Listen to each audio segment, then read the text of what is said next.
Voilà, Marine Le Pen qui fait son entrée sur la scène de la Mutualité à Paris. Et on va écouter son Elle discours. semble en tout cas, pour répondre à votre question Benjamin, assez à l'abri, en tout cas ça semble assez peu probable qu'il y ait une liste gilet jaune aux prochaines élections européennes. Voilà, et nous allons écouter le discours de Marine Le Pen, lancement de sa campagne européenne, les européennes qui vont débuter le 26 mai prochain.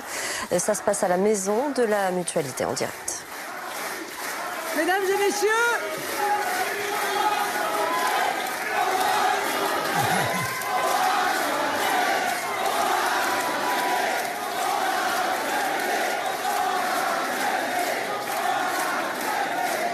oui, chers amis, oui, chers compatriotes de métropole et d'outre-mer, le moment est venu.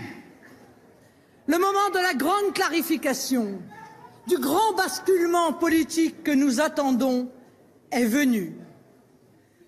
Durant des années, l'élection européenne fut pour nous, Français, une élection extérieure, une élection de représentants qui allaient dans les instances lointaines se perdre dans des débats inutiles. Si l'on fait de la sismologie, et la politique ne nous épargne jamais de tremblements de terre, l'élection européenne joue, nous le constatons cette fois, comme la réplique de l'élection présidentielle. La voix du peuple porte la révolution du bon sens. Un bon sens dont sont généralement privées les oligarchies parisiennes. Elle libère une intelligence collective qui fait prévaloir une vision cohérente et construite. Dans le contexte de la saine révolte populaire des Gilets jaunes, cette élection européenne du 26 mai 2019, répétez-le partout, le 26 mai 2019, offre l'occasion de dénouer la crise politique née de l'aveuglement, de l'intransigeance, du mépris de classe, de la spoliation fiscale et de la déconnexion humaine d'un président dérangeant dans ses attitudes, inquiétant dans ses comportements, incompétent dans ses fonctions.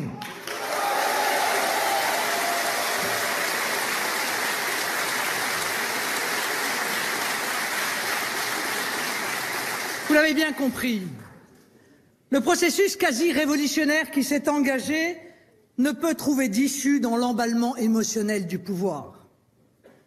Les autorités ont choisi la confrontation quand la situation appelait l'apaisement, la répression quand l'éthique n'autorisait que le maintien de l'ordre, la réponse policière quand le pays avait besoin d'une réponse politique. En jouant l'escalade dangereuse, le chef de l'État ne se comporte pas en homme d'État, mais en homme d'un clan qui choisit délibérément de jeter les Français contre les autres, de créer artificiellement deux camps et de sommer d'ailleurs chacun de choisir le sien. Des Français contre des Français, alors que la Constitution lui fait devoir d'être le garant de l'unité nationale.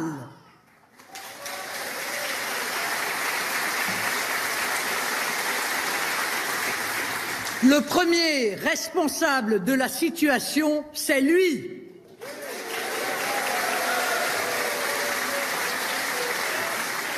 Non seulement il est incapable de ramener l'ordre, mais force est de constater qu'il crée la discorde.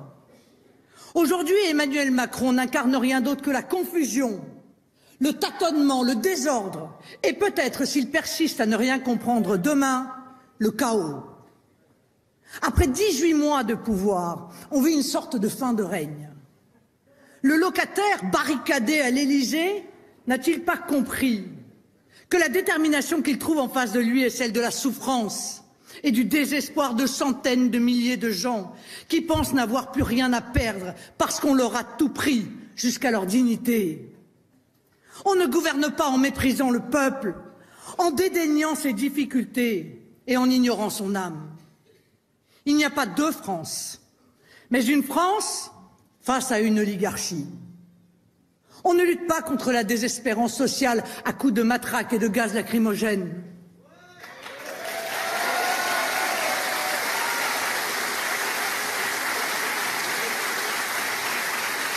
On ne peut, de manière crédible, appeler au dialogue quand on injurie et qu'on tente de criminaliser le mouvement avec lequel on prétend vouloir débattre.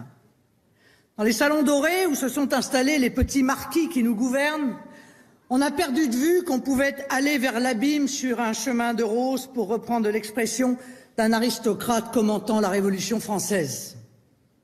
On ne peut espérer retrouver une légitimité présidentielle sans savoir trouver les mots qui apaisent, les gestes qui unissent, les actes qui guident le pays dans un élan collectif et façonnent pour lui un projet partagé. Être politique, c'est savoir trouver le sens et le lien. Être président, c'est comprendre et décider. C'est agir et unir. C'est être capable de tendre au vrai et au juste. De s'élever au-dessus des intérêts individuels ou des intérêts de classe pour n'avoir au cœur que l'intérêt national et le bien-être du peuple dans son entier.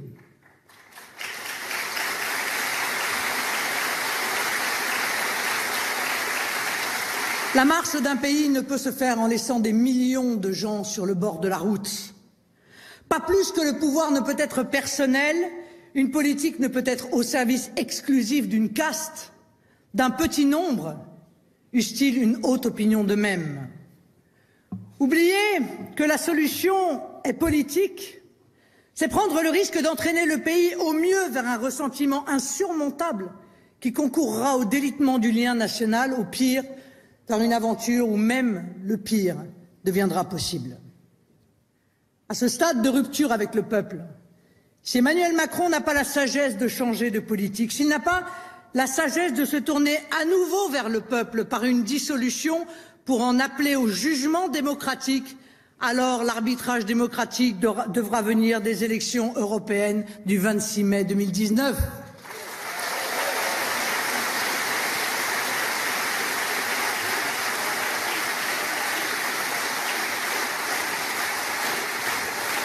Alors, pour les électeurs, l'enjeu sera clair.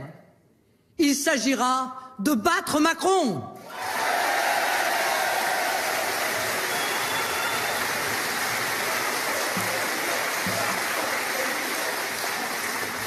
La seule force en mesure de battre Macron, c'est notre liste.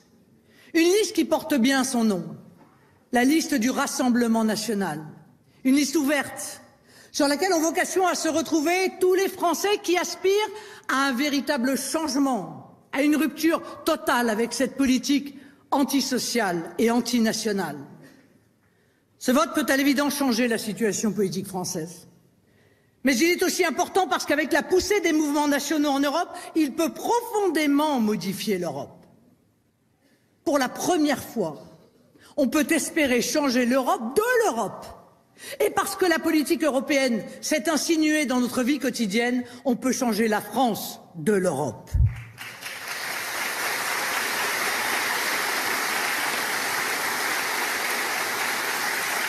Vous l'avez compris, cette élection est une occasion de prendre Macron sur les deux fronts, en France et en Europe.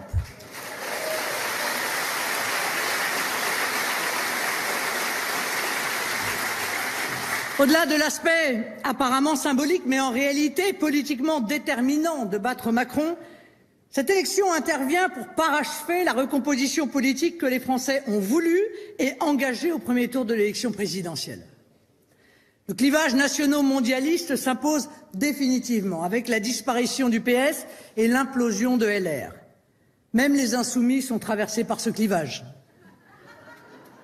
En nous rejoignant, la droite populaire avec Thierry Mariani et Jean-Paul Garot entérine ce grand mouvement tellurique qui bouscule les habitudes et les situations politiques. Nous voyons ici, dans cette belle salle de la Mutualité, se constituer la grande alliance des patriotes français.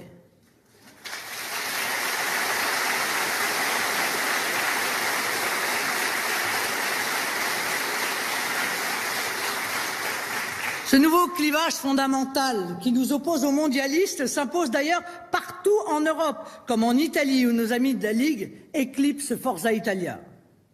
Demain, au sein du Parlement européen, Autour de cette nouvelle structuration politique, deux blocs idéologiquement opposés se feront face.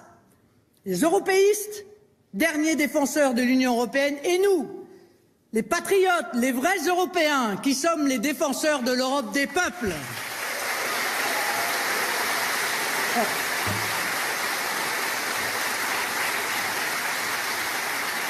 Pourquoi dis-je les vrais Européens? Parce que je crois que l'Union européenne a usurpé l'idée européenne. Je crois que cette organisation fédéraliste déconsidère la belle idée européenne par ses échecs, ses soumissions, sa vision carcérale, ses pratiques totalitaires, sa volonté de submersion migratoire du continent et donc de disparition de notre pays. Le Brexit est la preuve par l'exemple que l'Union européenne est un repoussoir. L'Union européenne est la pire ennemie des Européens, la plus grande menace pour leur identité, leur sécurité, leur avenir. L'Union européenne n'est pas l'Europe, mais son contraire. C'est parce que nous sommes Européens que nous sommes opposés à l'Union européenne.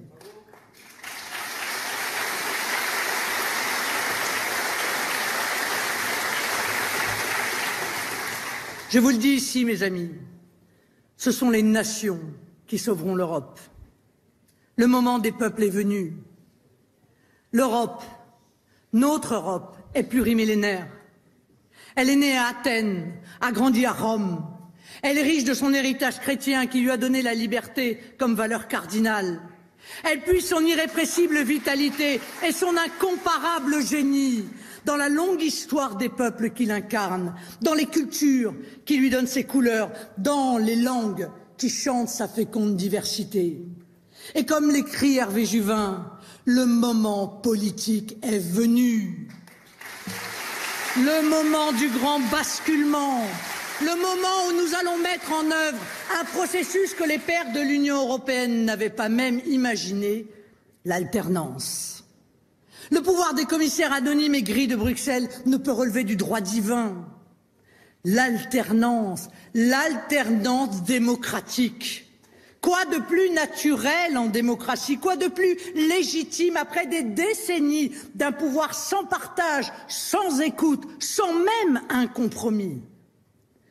L'alternance en démocratie, c'est une respiration démocratique saine et nécessaire. Aujourd'hui même, les partisans de l'Union européenne sont conscients de son échec. Ce sont eux-mêmes qui clament, pour tenter maladroitement de se dédouaner de leurs responsabilités, qu'il faut réformer. Nous allons nous en charger.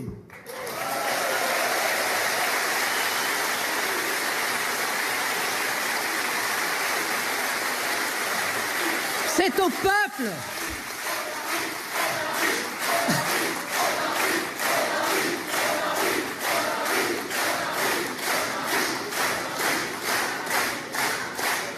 C'est au peuple de décider de l'Europe qu'il souhaite. Personne ne nous enlèvera ce droit, mes amis.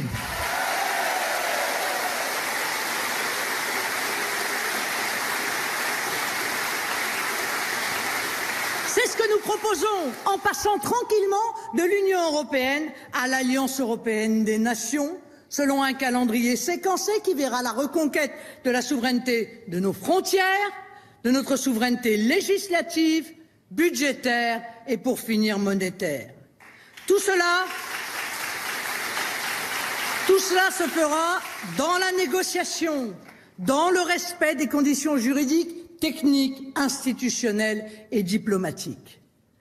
Cette évolution institutionnelle nous permettra de tourner le dos au fédéralisme asséchant pour ressourcer l'Europe dans une organisation qui remettra à l'honneur les peuples et les nations. Cette Europe, nous le disons aux Français, cette alliance européenne des nations, nous la ferons avec vous et pour vous. Avec vous parce que notre projet d'alliance européenne des nations procède d'une volonté d'émancipation des peuples européens et des citoyens de chacun de nos pays. Aujourd'hui, ce qui nous est présenté comme l'Europe voudrait nous enfermer dans la logique du tout ou rien. Soit vous adhérez, et vous devez accepter la perte de toute souveraineté, de toute liberté collective, soit vous devenez l'ennemi à briser, l'ennemi à soumettre. L'Union européenne se résume à une logique, c'est l'asservissement ou l'affrontement. On est loin de l'Europe de la paix que les européistes nous vantent au passage. Les Britanniques, coupables d'avoir choisi la liberté, en font aujourd'hui l'amère expérience. À cela s'ajoute la soumission de nos pays au multilatéralisme et à des logiques de bloc comme la soumission à l'OTAN. Or, l'histoire tragique du continent nous enseigne que cette logique mène à des embrasements généralisés, à l'épuisement dans des guerres qui ne sont pas les nôtres, à l'asservissement, à des intérêts qui ne sont pas les nôtres. Nous vivons le retour des peuples, mais nous vivons aussi le retour du peuple. Ce peuple qui fait face aux oligarchies qui oppriment. Ces chaînes qui nous entravent, qui vous entravent, nous ne voulons pas en négocier le prix, nous voulons les briser.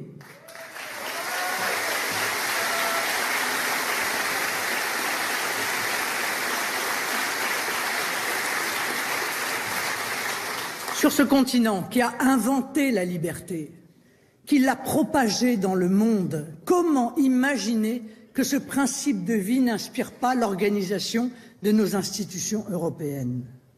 Comment imaginer que la belle idée de la liberté ne commande pas les rapports entre les États qui choisissent de coopérer? Que ce dogme intangible ne commande pas le respect de la volonté des peuples et des gens? Rien ne doit nous conduire à nous soumettre à des lois qui ne sont pas les nôtres, à des règles du commerce qui ruinent nos économies, à des normes unilatérales qui désavantagent injustement nos produits. Notre Europe, l'Alliance européenne des nations, est fondée sur la coopération, la libre coopération des nations entre elles.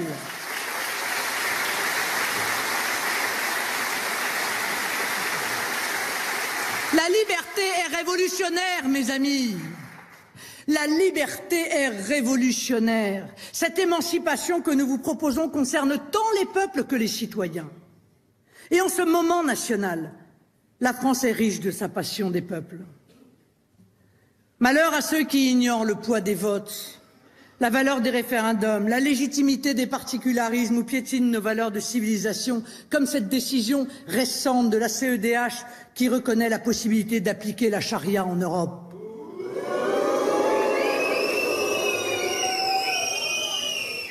Comprenez bien, contrairement aux citoyens du monde qui n'est citoyen de nulle part, c'est-à-dire de rien, contrairement aux mondialistes qui pensent le monde en nomade, nous ne sommes pas en France, nous sommes de France.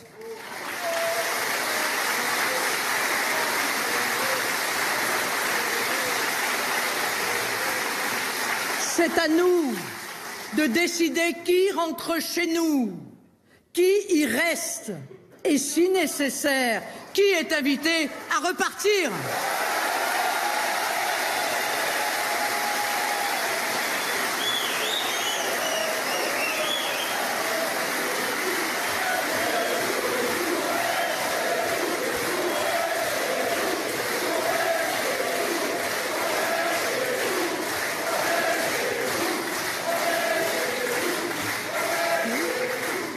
Et parce que nous sommes chez nous, c'est à nous de décider de notre politique budgétaire et ne pas penser que le seul objectif collectif puisse se résumer à la règle des 3%. C'est à nous de décider où va notre argent et même de décider que nos compatriotes et que nos entreprises sont prioritaires chez nous.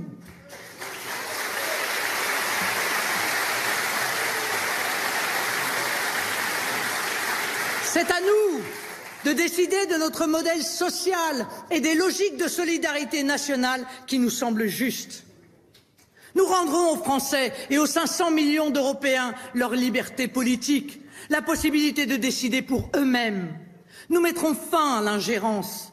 Nous instaurerons la prééminence de nos constitutions nationales sur les directives. Nous mettrons fin au coup d'État des juges internationaux et des fonctionnaires européens qui légifèrent à notre place.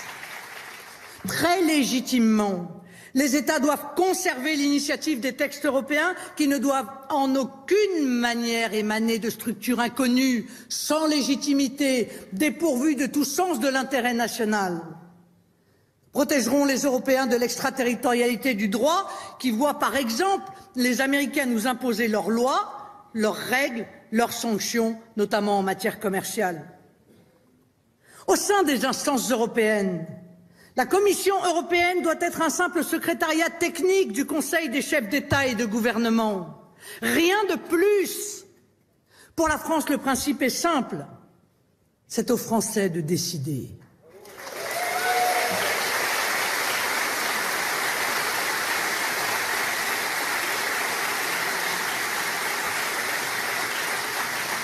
Nous voulons sortir d'une conception de l'Europe exclusivement marchande, juridique, punitive, et trouve le moyen d'être à la fois autoritaire et impuissante.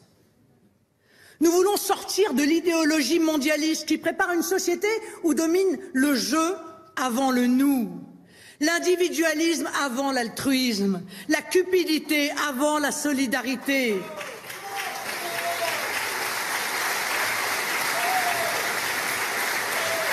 Cette idéologie de nomade qui vante la gloire frelatée d'être de nulle part et d'aller piller partout. L'homme comme les nations ne se réduisent pas à leur dimension économique. Nos peuples ne sont pas des populations interchangeables ou des masses indistinctes. Les gens ne sont pas seulement des agents économiques, des producteurs et des consommateurs, mais des êtres de pensée et d'affection, d'attachement et d'enracinement. Cette élection européenne permettra au peuple de dire quelle est la place de l'économie dans nos sociétés, quelle est la place de l'homme dans l'économie, quelle est la place de l'économie dans la nation. Nous le disons, l'économie est au service des hommes et des nations et non l'inverse.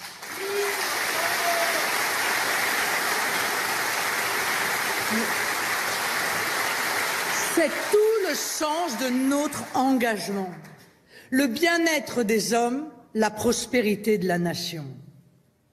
La libération de l'Europe que nous appelons de nos vœux exige de remettre l'économie à sa juste place, de remettre les oligarchies au pas et surtout de mettre l'homme et la nation au cœur du nouveau projet européen.